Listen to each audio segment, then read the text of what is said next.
Hey, what's up? Welcome back to the Sons of Liberty podcast. Today we have got a special guest.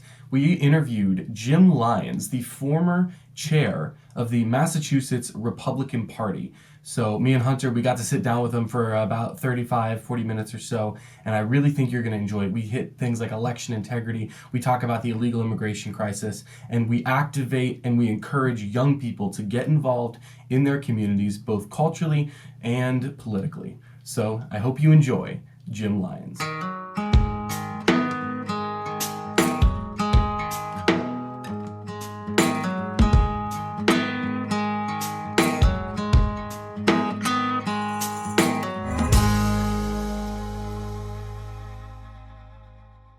Hey Jim, great to finally meet you.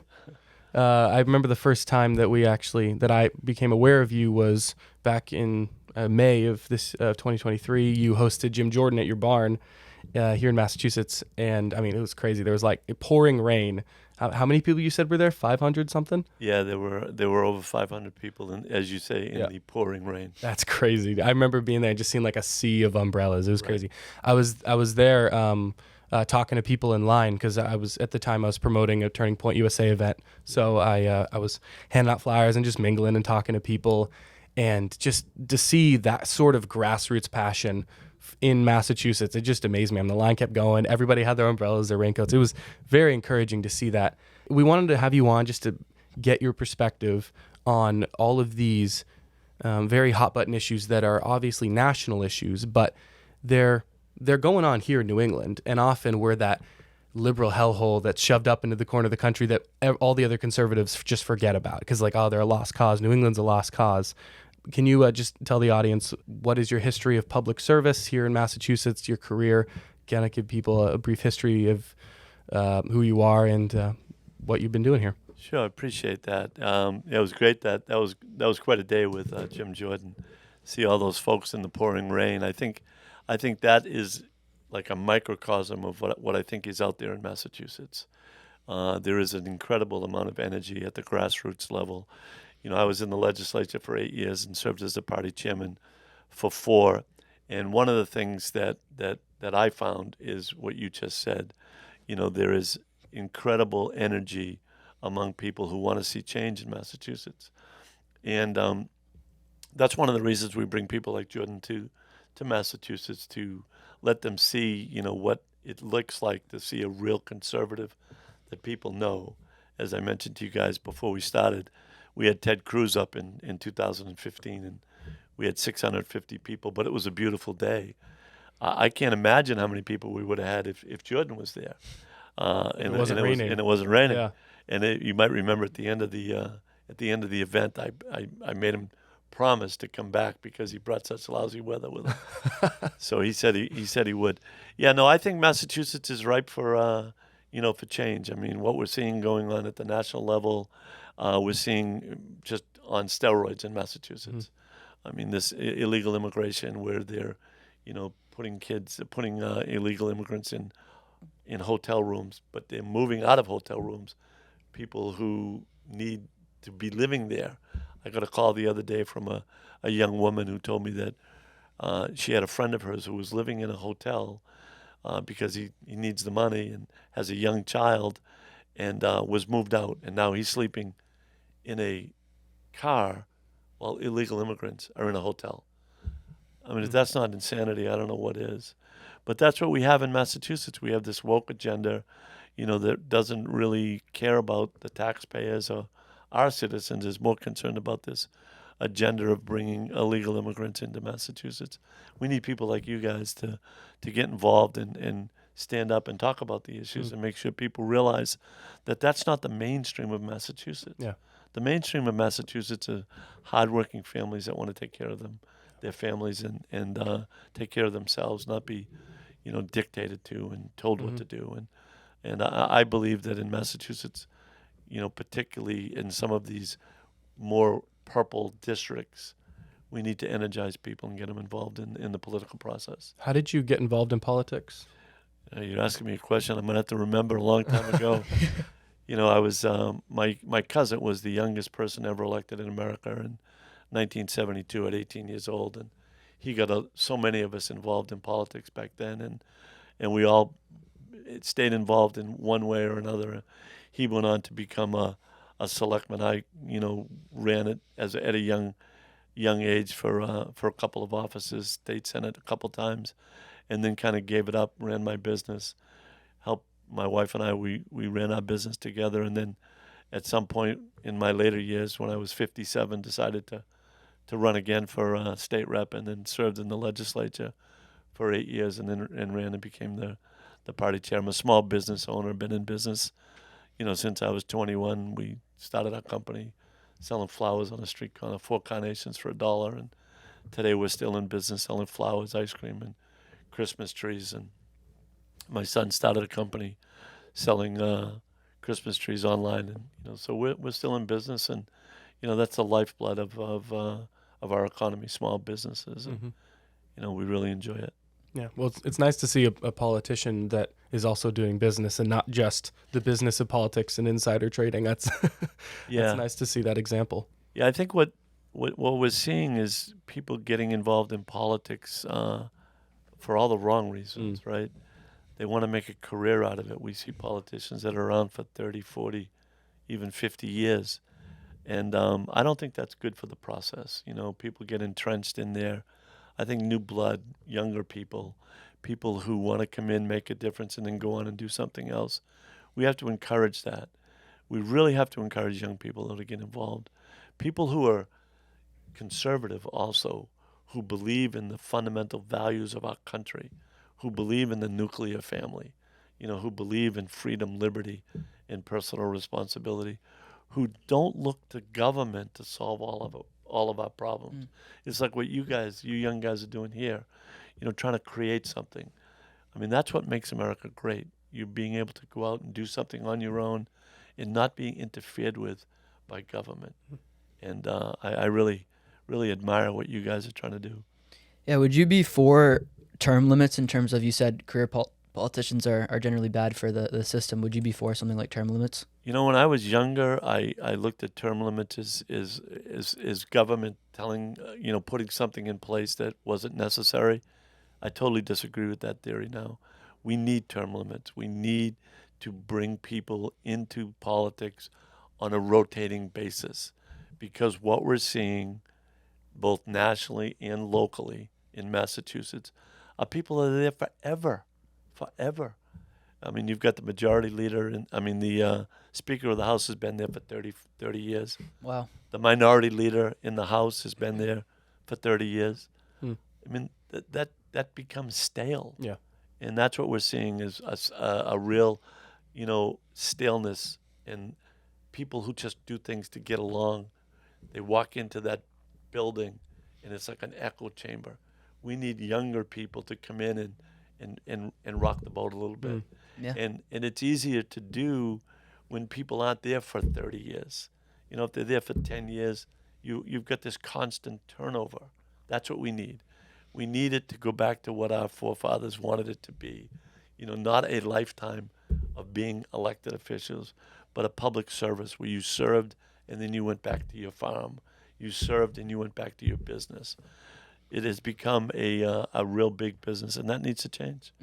What advice would you give to people who are getting into politics and are conservatives and have traditional values, who are trying to stay pure and not get caught up in all the muck of the corruption and the money and the bribery and all that kind of stuff? What advice would you give to someone like that? Be unafraid, first and foremost.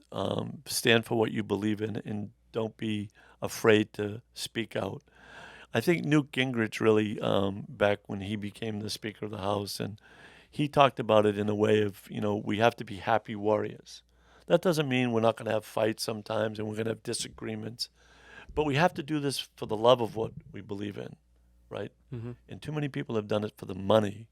And when money becomes ingrained in politics the way it has become, you have a power structure that's difficult to defeat.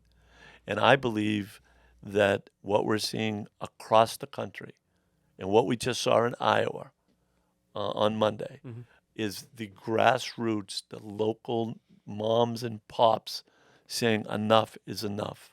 We have to stand up to the radical left, the woke agenda, the overtaxation, the overregulation, And we can only do that by people in their own communities getting involved. What a purist democracy, right? When you look at the caucus process, people went out on sub-zero temperatures to vote.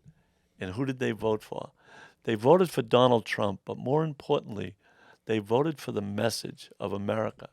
That's what they're voting for. Donald Trump is either going to be here or he isn't going to be here.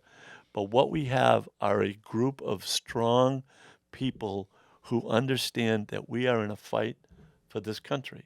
And we need you young people to get involved in that fight and be unafraid. In your opinion, do you think that conservatives, like real MAGA conservatives, do you think that they can win in Massachusetts, or do you have to become moderate and do you have to compromise? I mean, as an example, in the 2022, you had Chris Doughty running against Jeff Deal in the Republican primary for the governorship in Massachusetts. Chris Doughty's much more moderate, promoted by Howie Carr, because Howie Carr said that only a moderate will be able to get elected. And then you've got Jeff Deal, who's a MAGA conservative. He's ran against Elizabeth Warren before. And me and my whole family supported Jeff Deal, but he got trounced by Maura Healey in the general. So can you be a real MAGA conservative and win in Massachusetts? So I don't think we're going to go do that tomorrow, okay? However, what I think we need to do is we need to recognize that there are many, many parts of this state where there are conservatives and there are Trump people who really believe in America's first agenda. What we need to do is organize at the grassroots level, educate at the grassroots level, and have people run for office at the grassroots level. When I say run for office, I mean school committee, boards of selectmen, city council. And after we begin to do that and have that process in place, we're then going to see people then run for state rep, state senate, Congress, and then the constitutional offices. It's not going to happen overnight.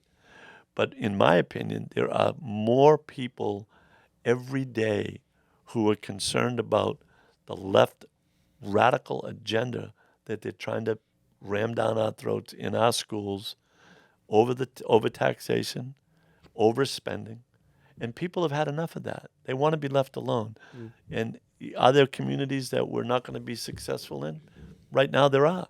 But there are so many of them out there. And we need to make a concerted effort to do that, to get people involved and run for office. And run for office and be unafraid of what you believe in. I mean, the agenda that they're teaching in our schools today, it's crazy. It's absolutely crazy. And we need people to come up and say, no, we don't want that. We want our kids to learn how to read. We want them to learn how to write. We want to teach them how to, math and science. The Voc Ed schools. Let's teach kids how to do things. I don't think it's going to happen overnight, but I think that there's an energy level in Massachusetts of people who believe in the same types of things that we hear nationally on the national agenda that President Trump is pushing, that I think we can over time make a big difference. Mm-hmm. Yeah, and I think the quote from Abraham Lincoln is that the education of one generation becomes the government of the next, and I think that's the thing that conservatives have failed at and let the Democrats take over. And I mean, people want to look at the every 4 years elections, the senators, the House of Reps, but your school committee has great power in determining the education of your children. So I think we need more people, either if you're not going to be in public school, pulling them out, or fighting for the kids that are in public school and saying, hey, no, like, we're actually the logical party. We believe that there's two genders. We believe that, we should learn the basics. I mean, people want to complain about China. You look at what China's teaching their kids. They're teaching their kids how to be engineers, how to read and write, and they're beating us globally. And so, and that's the thing that's at such a local level and at a family level that we're just ignoring and expecting somebody, Trump's going to come in and save us, which is not the case. I mean, elections do have consequences, but again, like we're focusing on the podcast of like the family is so important in educating the children, because if it's not you, it's going to be the government. So I think you just nailed it right there, Hunter.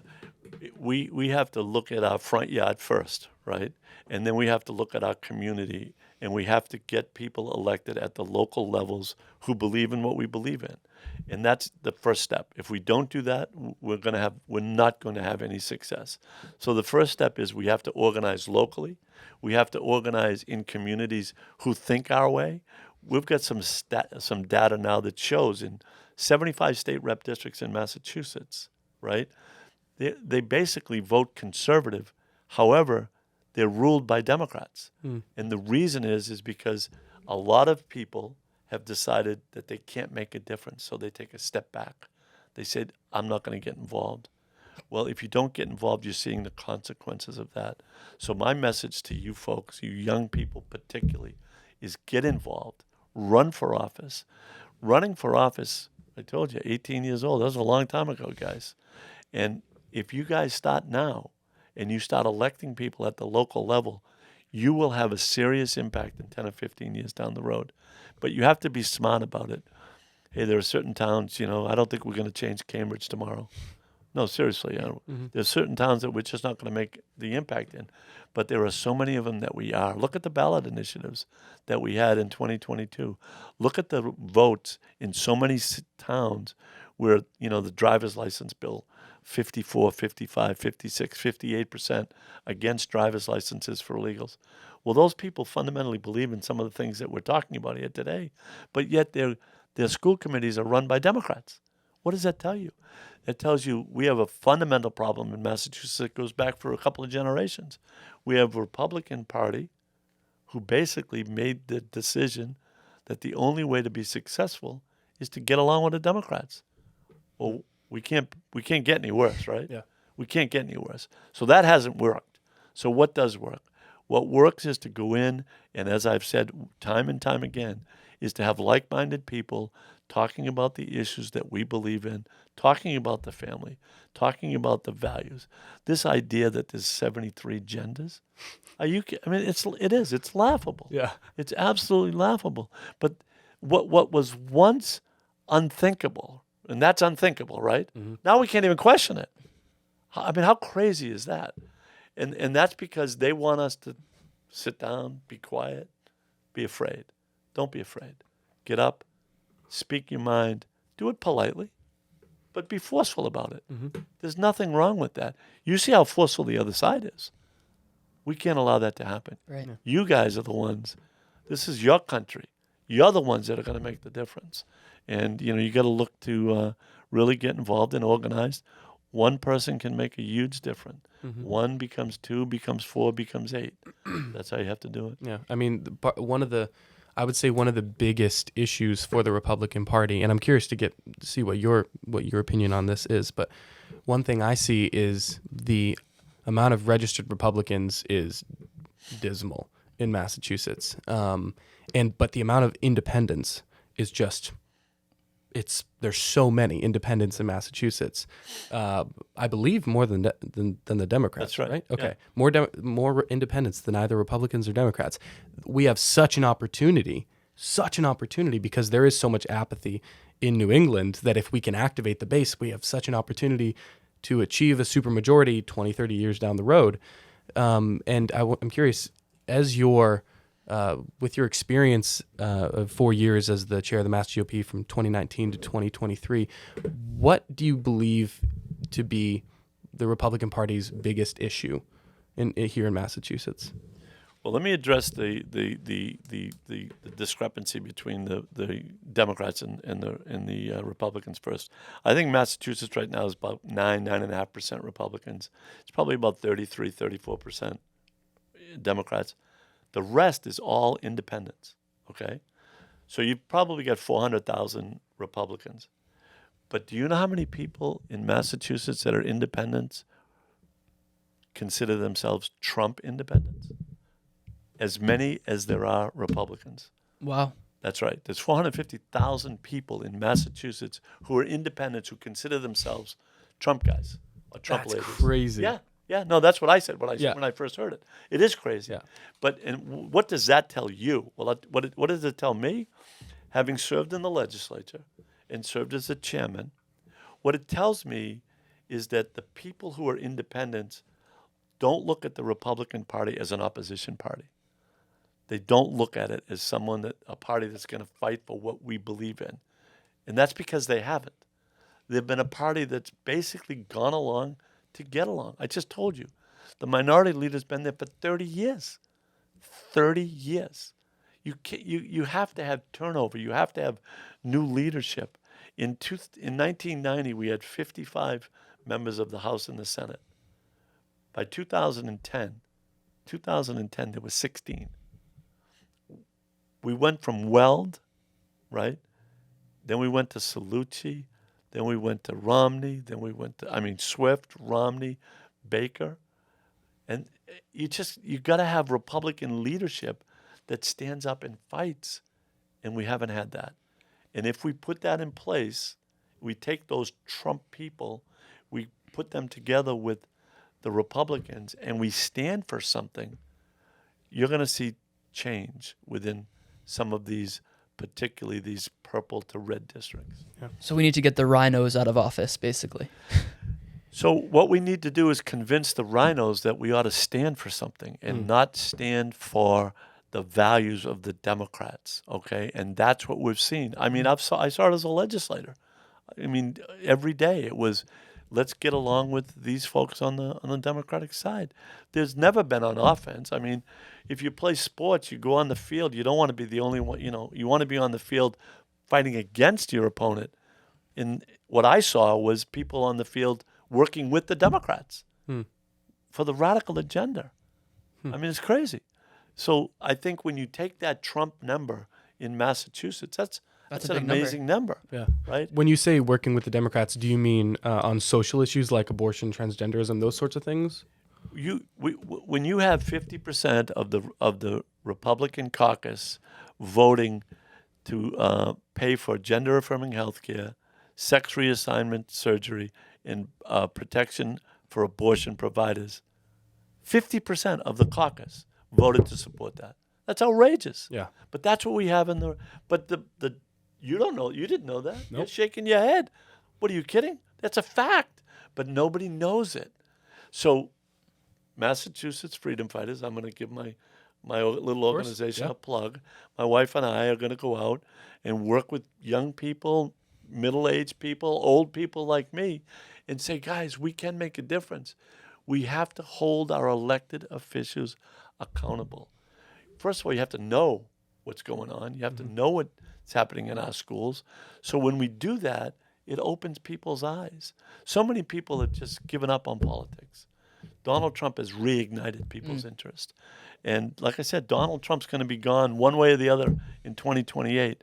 But he's leaving behind, hopefully, a grassroots network of volunteers who will be unafraid to stand up and fight for the America that we love. Yeah, and I think you see anytime a young person gets involved, older people get fired up. I'm sure, you're older than us, obviously. Just a little bit, yeah. But like I go up and I speak in my church and I talk about Turning Point USA, and the old people get, whoa, they clap and they get fired up. So I think that you're completely right, that if we get people that are actually out there, people are sick of people who are just standing down. Like people are sick of compromise and sick of, and there is a level where you have to do that. But people like Trump, when does Trump ever give the other side any amount of slack and say, hey, oh yeah, well, let's compromise and let's do what they're doing is fine.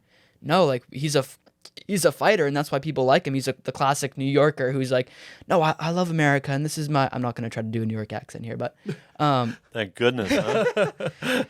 Huh? Hopefully no Yankees fans watching here, but yeah. So I think that if the young people, like you said, getting involved, and there's plenty of passionate, like when I was going to school, there's plenty of passionate kids that were like, I love Trump. He's hilarious. I love what he says. I love that he's fighting for the average person.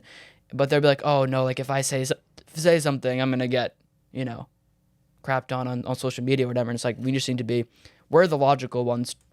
Like Trump is the logical person. And you look at everybody else, all these other politicians, like you see like a Nancy Pelosi or Chuck Schumer, and you're like, how did anybody ever vote this person in? Or like a Maura Healey even. Like, it's ridiculous. Like, I don't understand. We need to say we're the party of logic. We're the party of common sense, and really appeal to even like classical liberals, even like a Bill Maher. I don't know if you've seen, he's a wicked anti-Trump guy. But even him, he's like, I can't vote for a Democrat because they're going to go say, let's go chop, whatever off of these kids. So it's like, we need to say like, no, it's actually logical to not chop breasts off 15-year-old girls. That's logical, I think. So we need to be the ones standing up here and saying, don't let them call you crazy. They're actually the crazy ones. So Yeah, and we don't even have to tell them that they're crazy. All you have to do is tell them what they believe in, right? Yeah. No, seriously. You don't have to say you're crazy. You say, let me ask you a very simple question, real simple question. Do you know the difference between a man and a woman? Simple. And when they can't answer the question, you don't have to go any further. Yeah. Yeah. All right. I mean, really, it's like the woman that was they asked the question at the congressional hearings if she could define. Ketanji Brown Jackson. Yeah, yeah. I mean, now what's her role now? The Supreme Court. Right. That's my point. I mean, so it's crazy. Yeah. I think we need to encourage people to get involved in the process. You can't blame others for the way we are if you don't do anything about it, right? So you guys got to get involved. You got to take responsibility. That's what we were taught when I was a kid, anyhow. I think we should just sit on the couch and collect a government check. I think would be a better option. But what would you say to people that say, I hear you, I get we need to get involved, but the elections are rigged? Or to people who say, they're concerned about election integrity or all these issues, what would you say to them? And as someone who's been in the system and seen the way things work, what would you say to them? We can continue to make excuses for the way we are and where we're at, but until people decide that they want to get involved, run for office, become part of the solution, members of your school committee, members of your board of selectmen, members of your board of registrars, part of the ongoing process, then don't tell me that everything's rigged, all right? Yeah, are there problems within the electoral process? Absolutely. There's no question about it. But if you don't get involved, then you let others control every aspect of the process. So if there's a problem in your local town, whether it be, the vote, how the votes are counted, how the ballots are given out, well, if you're sitting at home doing nothing about it, it's your fault. All right. So I think we need to we need to be responsible, get involved in the process, and there's no question there's flaws in everything, right? But if we don't take an active role in it, we're no better off than the people that are doing stuff that is wrong. Yeah. Because we can't even defend what's going on at that point. Yeah. Because we're on the outside looking in. We have to be there, be involved in the process, and make sure that it is done correctly. Yeah, if you don't get involved, you're basically guaranteeing the election's going to be rigged because your vote won't count if you don't go out and vote. That's right. It definitely won't That's count. right. There have been key issues pertaining to election integrity that you fought for over the years. You fought against ranked choice voting, and, universal mass mail-in balloting, and then you were fighting for voter identification. I just wanted to kind of go through each one of those just to give people an opportunity to be educated. So Massachusetts almost passed ranked choice voting back in 2020 for all state elections. It was an initiative on the ballot in 2020 as question 2. You opposed that initiative while you were chair of the Mass GOP. Thankfully, you were successful. 54% voted against it. On this podcast, we haven't unpacked what ranked choice voting is. So could you give like a quick, explain what ranked choice voting is and then why it probably would not be the best idea for Massachusetts right now? Yeah, so as you know, ranked choice voting means you go in and vote, and there's multiple different votes that are then counted, and then they subtract one vote out, subtract another person out, and then they reach this conclusion based on how many votes they have at different levels. It's really quite crazy as far as I can see. There's a congressman up in Maine that lost because of the ranked choice voting in I forget the district, but it was up north. But I do think the bigger issue that we have to deal with our voting is what's happening right now. We just put 160,000 new driver's licenses in the hands of people who aren't in this country legally. We just did that. The way the system is set up, those people are automatically registered to vote. That's what the system calls for. Really? That's what the system calls for. Whether or not the RMV does it or not, that's what the system calls for, is that you're automatically registered to vote. Wow. So you don't have so now you've got people that are in the country with an ID, right? So even if you have the ID, they can still vote. Mm-hmm. So the process that we have right now in place in Massachusetts, in the long term, no ID to vote, driver's licenses for illegals, is really creating a big, big problem, as I can see in our electoral process. So we have to make sure that we change that and we make it so that we know who is voting. who our voter rolls are.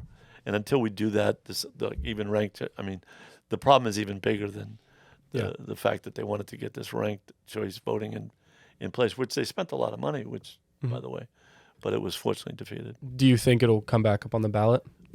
I don't think it's going to come back up anytime soon. Oh, that's good. That's good. I mean, it was such a slim victory Yeah. that I'm like, oh, I really hope they don't try to do this Yeah. again. I know in Alaska, there's another example. I can't remember her name, but in 2022, I think, or maybe 2020, there was a senator. She, great Republican senator, she lost because of ranked choice voting. She got more votes than the Democrats, Yeah, it's crazy. but because of ranked choice voting, after they did the subtraction and all the rounds of voting, basically, she lost and the Democrat won. And it's so sad. And we would have had a majority in the Senate if not for ranked choice voting Yeah, in no, one particular state. right.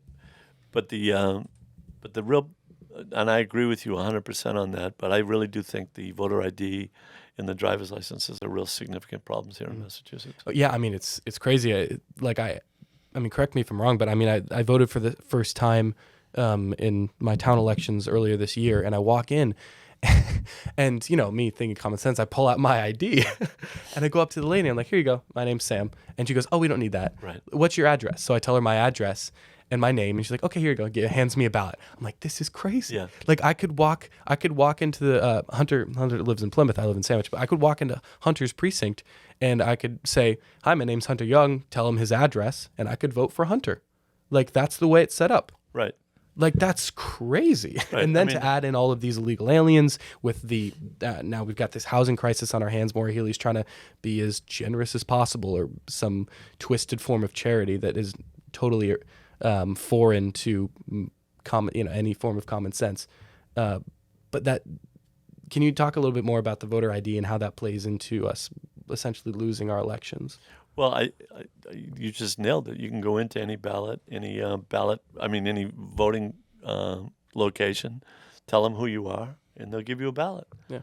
I mean, that's not the way things should be done. No. But I think the other thing is the fact that we're extending, the voting time, 10 days, 14 days, whatever it is, and this mail-in ballot voting without, checking the signatures. I mean, There's no signature verification? there's very little signature Okay. verification, and that's when I talk about if you're not involved and you're not making sure that that's done, then the problem becomes, bigger and bigger and bigger. So, I mean, we've got to get back. I'm a big believer in going right back to paper ballots and make it real simple and come in and vote on election day, and that's it. Yeah. But there's only one guy that's going to do that, and that's President Trump. Yeah. So Yeah. Would that be I assume that'd be federal, right? Yeah, well, he's going to try to make it. Okay. It that. That's one of the things he's talking about now. Okay. And I think people are concerned about the election process right now, Yeah. and I don't remember that being such a big issue. When I was growing up, we trusted our voting process.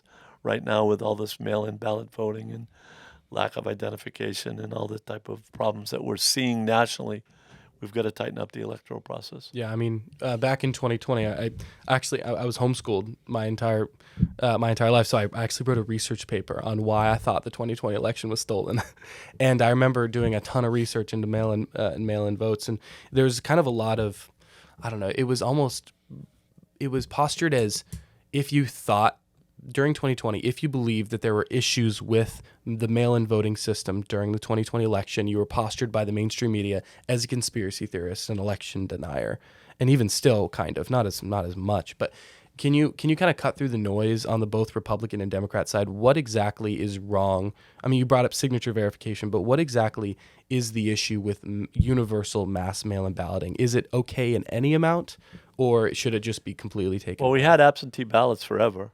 We never had the kind of problems that we're having right now. So if it wasn't broke, why, it's like the expression, why do we want to fix something that wasn't broke? It was working. So all of these additions that they're making, only complicates election day. And when you see us, some states, they're, the other day in Iowa, they did 150,000 members at a caucus. By 10 o'clock at night, everybody knew what the election results were. Everything was done by paper ballots. Everybody knew what was done. You remember 2020? We didn't know for 3 days what happened. Yeah. So clearly there's a problem when that happens. So we've got to simplify the process. By simplifying the process, I think we're going to eliminate 99% of this anxiety that people have about election integrity. Yeah, I'm pretty sure, I might be mistaken, but I think it was India who they have not mail-in ballots, they have just paper ballots, and they had like hundreds of millions of votes to count, and they counted it all in one night. Yeah. And it's like, oh no, but we can't do it in America. There's too many people. And it's like, no, it can be done. It's just we need to hold our officials accountable. Yeah. Elected leaders in Arizona in Maricopa County, right there in Phoenix, where all the shenanigans were going on in 2022, and they were saying, they were saying, expect it to take a while. It's like you can't, and they said, like, if you had all paper ballots, like, there's no way you could count it all in one night. Like, come on, we're just human. Like, the machines will count it so much faster. And it's like, no, I mean, this is how it's worked for all of human history. First, I'm sure it was papyrus, and then it was paper.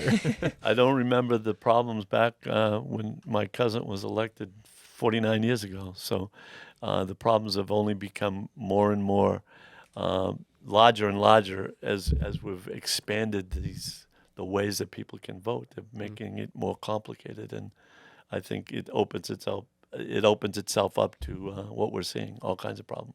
Just really quick, like, I appreciate you for coming on and your perspective, and it's been a good one. And I would just say, what would be your quick, like, elevator pitch? I like to say this a lot on the podcast, but to somebody, a young person in Massachusetts looking to get involved, what would be your action plan for them?